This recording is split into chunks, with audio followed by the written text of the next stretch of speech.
कितमपूर नावाचं एक गाव होतं, जिथे आदित्य पकोडा विकायचा. पावसाळ्याचा वेळ होता. दरवर्षी पावसाळ्यात आदित्यच्या दुकानामध्ये लोक भजी खायसाठी यायचे.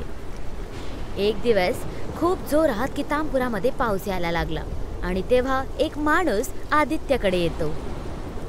आदित्य, लवकर दुकान बंद कर आणि निघ, गावामध्ये खूप मोठं वादळ येणार आहे. काय खरंच? हा बाबा, खरंच, लवकर निघ. आदित्य आपल्या दुकानाला बंद करून गावाच्या बाहेर निघून जातो आणि गावामध्ये जोरदार पावसाच्यामुळे पूर येतो. फक्त मनोजच्या शेताला सोडून इतर सगळ्या गाववाल्यांच्या शेतांची नुकसान होते. गावामध्ये भूकमरीचा वेळ आला होता. तर आम्ही काय खायचं? पुऱ्या गावाच्या शेतांचा तर पूर नुकसान करून गेलाय. काही गोष्ट नाही, तुम्ही सगळे खाण्यासाठी माझ्याकडनं भाजी घेऊ शकता. फक्त माझ्याच शेतीला या पुरामध्ये काही नाही झालंय. आदित्य आपल्या भज्याच्या दुकानाला एकदा परत गावामध्ये उघडतो, पण त्याच्याकडे भजी बनवायची सामग्री नसते. तर तो मनोज सब्जीवाल्याकडून भाजी घ्यायला जातो. अरे मनोज भाऊ, 3 किलो कांदे द्या ना. काय भाव चालू आहे सध्या कांद्यांचा? 70 रुपये किलो चालू आहे कांद्याचा भाव. काय, 70 रुपये? ते पण 1 किलोचे? मनोज भाऊ, हे चुकीचं आहे. तुम्हाला माहिती आहे की गावाची स्थिती काय चालू आहे. लोकांना घरामध्ये खायला जेवण नाहीये आणि त्यांचं शेत सुद्धा सगळं उद्ध्वस्त झालंय. त्यांचं कमवायचं स्रोत सुद्धा शेतच होतं. यावेळी लोकांच्या मदतीशिवाय तुम्ही त्यांना लुटायला लागलायत. अरे आदित्य, तू तुझं पोट भर ना. तुझ्या मागे पुढे तर कोणी नाहीये. तू एवढं लोकांबद्दल काय विचार करत आहेस? चुकीचं आहे, खूप चुकीचं आहे हे मनोज. आदित्य लोकांच्या नुकसान झालेल्या शेतांना पाहतो आणि बोलतो, एक वेळ होती जेव्हा हे सगळ्या लोकांचं कमवायचं साधन असायचं आणि आता हे सगळं एका वाळवंटासारखं लागत आहे. हा पूर यांच्या वर्षांच्या मेहनतीला घेऊन बुडून गेला. गावामध्ये भूकमरी चालू आहे, लोक आजारी पडत आहे आणि मी नेहमीसारखं आज सुद्धा काही करू शकत नाहीये. मी काही कामाचा नाही राहिलोय. आदित्य गावाच्या परिस्थितीला बघून खूप उदास होता. तेव्हा त्या नुकसान झालेल्या शेताच्या समोर एक चमत्कारी माणूस प्रकट होतो. मी समुद्राचा राजा आहे. हा जो पूर तुमच्या गावामध्ये आला होता तो माझ्याच चुकीमुळे आला होता. मला क्षमा कर बेटा. जेव्हा पाऊस हदीपेक्षा जास्त आला तेव्हा माझ्या समुद्राच्या सीमेला माझ्या संतुलनमध्ये नाही ठेवू शकलो आणि त्याचमुळे ह्या गावामध्ये पूर आलाय. आज गावामध्ये ह्या लोकांना खाण्यासाठी काही नाहीये आणि मी सुद्धा त्यांच्यासाठी काही नाही करू शकत आहे. मी माझ्या चुकांना सुधारू इच्छितो. सांग, तू ह्या गाववाल्यांची मदत का करू इच्छितोस? मी माझं आयुष्य एकटाच जगत राहिलो. मी ह्या गाववाल्यांना सोडून, माझं कोणीच नाहीये. हे गाववालेच माझं परिवार आहेत. मला माहीत आहे आदित्य, तू पकोडे विकत होतास ना. आदित्य, जे वस्तू मी तुला देत आहे त्याने गाववाल्यांची मदत कर, जेव्हापर्यंत त्यांचे शेत परत हिरवेगार नाही होणार. समुद्र लोकाचा राजा हात पुढे करतो आणि त्याच्या हातामध्ये एक कढई येते आणि राजा ती कढई आदित्यच्या हातामध्ये देतो. ह्या कढईचं मी काय करू महाराज? पकोडे तळण्यासाठी कांदे आणि तेलाची सुद्धा गरज आहे आणि मी हे पकोडे विकून गाववाल्यांची मदत कशी करणार?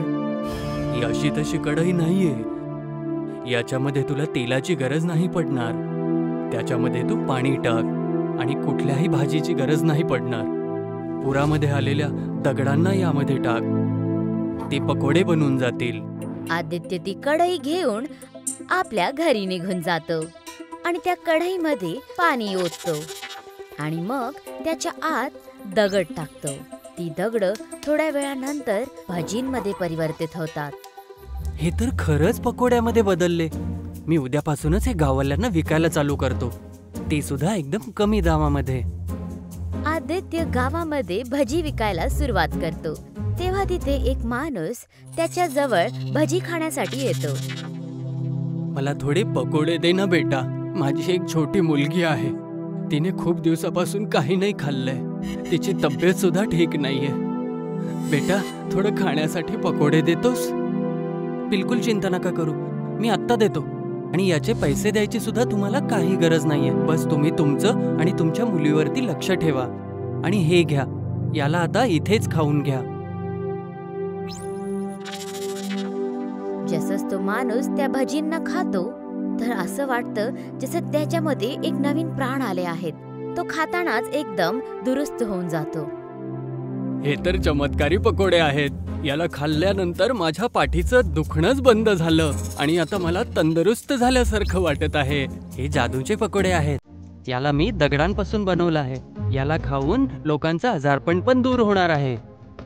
आदित्य त्या माणसाला सगळं काही सांगतो आणि हळूहळू करून सगळेजण आदित्यचे भजी खाण्यासाठी यायला सुरुवात करतात. जो काही आजारी होता त्याचे सर्व रोग भजी खाऊन बरे व्हायला लागले होते. हे भजी तर खूपच स्वादिष्ट आहेत. जेवढं खाऊ तेवढं कमीच वाटतं. मन भरतच नाही. हो, बरोबर बोलत आहे. आणि अजून तर अजून माझ्या मुलीची तब्येत सुद्धा ठीक केली आहे. आदित्य, मी तुझा खूप आभारी आहे.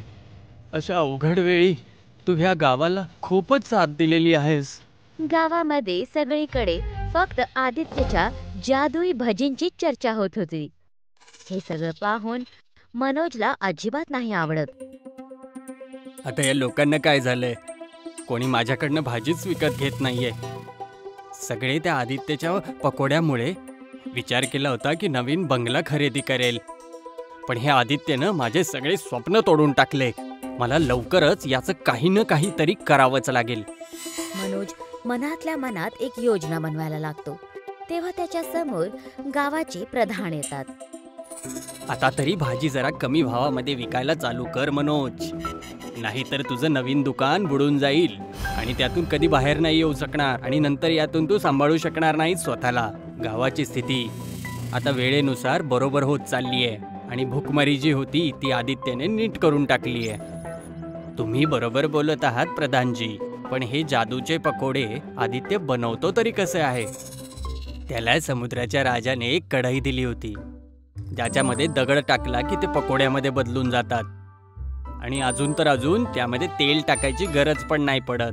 मी तर विचार करत आहे गाववाल्यांच्या सहमतीने या गावाचं नाव पकोडा गाव ठेवून देऊ. शेवटी आम्हाला पकोड्यांनी तर जिवंत ठेवलंय.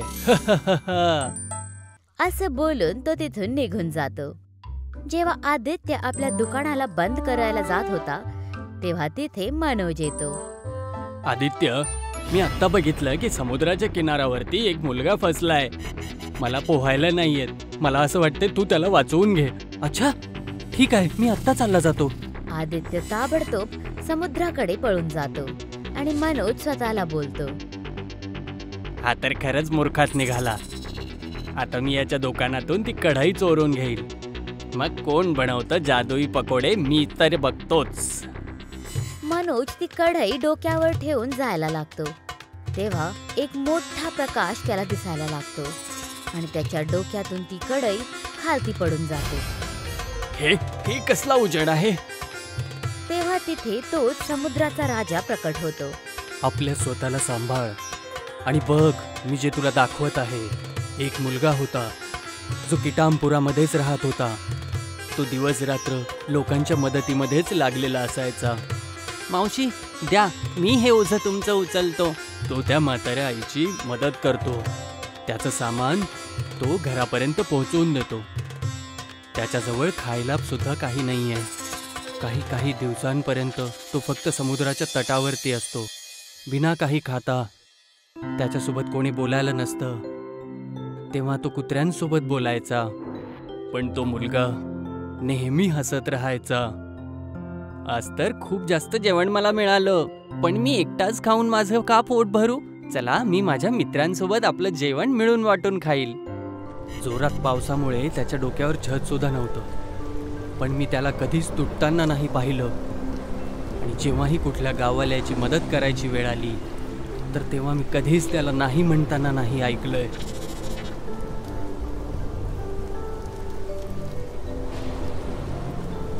एक दिवस प्रधान त्याला बघतात जोरात पावसामध्ये. बेटा, तू इथे काय करत आहेस? मी गाववाल्यांकडून तुझ्याबद्दल खूप काही ऐकलंय की तू गाववाल्यांची खूप मदत करतोस. माझ्याकडे घर नाहीये ना प्रधानजी, आणि माझं कोणी नाहीये सुद्धा, तर मग शेवटी मी गाववाल्यांचीच मदत करतो. असं का म्हणत असतोस की तुझं कोणी नाहीये? मी आहे ना. मला आजपासून तुझ्या वडिलांसारखं समज बेटा. चल सांग, तुला काय चांगलं आवडतं खायला? हो हो, मला पकोडे खायला खूप आवडतं. ही गोष्ट आदित्यची आहे, ज्याच्याकडे काहीच नव्हतं, आणि जे काही होतं त्याने सुद्धा तो लोकांची मदतच करत होता. आणि इथे तू आहेस, ज्याच्याकडे सगळं आहे पण कोणाचीच मदत नाही करत आहेस. मला माफ करा महाराज. जेव्हा सगळ्यांचे शेत आणि सगळे व्यवस्थित होतील, तुझेच फक्त बुडून जातील. जेव्हाही या गावामध्ये पाऊस येईल, तुझी जमीन आणि शेत नष्ट होऊन जातील, आणि त्या गाववाल्यांचे शेत एका नवीन सकाळीसारखे खुलून उठतील. मनोज निराश होऊन तिथून निघून जातो. आदित्य पण आपल्या दुकानावर परत येतो आणि भजी विकायला सुरुवात करतो. आणि प्रधान पूर्ण गाववाल्यांच्या सहमतीने गावाचं नाव कितामपुरा गाव सोडून पकोडा गाव म्हणून ठेवतात.